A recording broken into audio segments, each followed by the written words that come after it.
ก็ยังเป็นอีกเวียกงานหนึ่งที่มีความท้าทายหลายเจ้าเพราะว่าเรื่องภัยพิบัตินี่เขาก็บ่สามารถคาดเดาได้เนาะเอามาต่อที่งานมหกรรมการเงินลาว2025ที่ศูนย์การค้าลาวไอเทค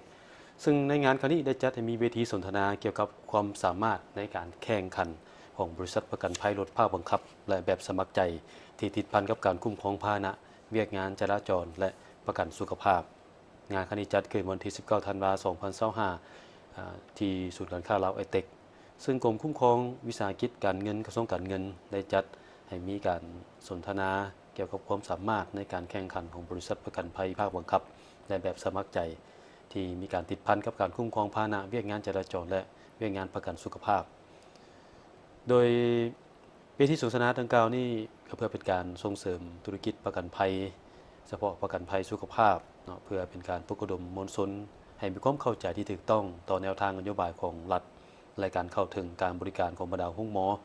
คลินิกต่างๆและกับผลประโยชน์ที่ติดพันกับการนำใช้สิทธิประกันสังคมรวมกับสิทธิประกันภัยสุขภาพที่บรรดาบริษัทประกันภัยให้บริการแก่สังคมให้แก่มวลชนทั่วไปได้สร้างโอกาสในการแลกเปลี่ยนข้อมูลและวิสัยทัศน์ร่วมกันซึ่งการสนทนาก็เป็นการให้ข้อมูลแลกเปลี่ยนเกี่ยวกับขั้นตอนต่างๆในการคุ้มครองประกันภัยอยู่ลาวโดยเฉพาะปัญหาที่เข่งข้อนติดพันกับการนำใช้พาหนะตามเส้นทางต่างๆอยู่นครหลวงเวียงจันทร์การคุ้มครองการแก้ไข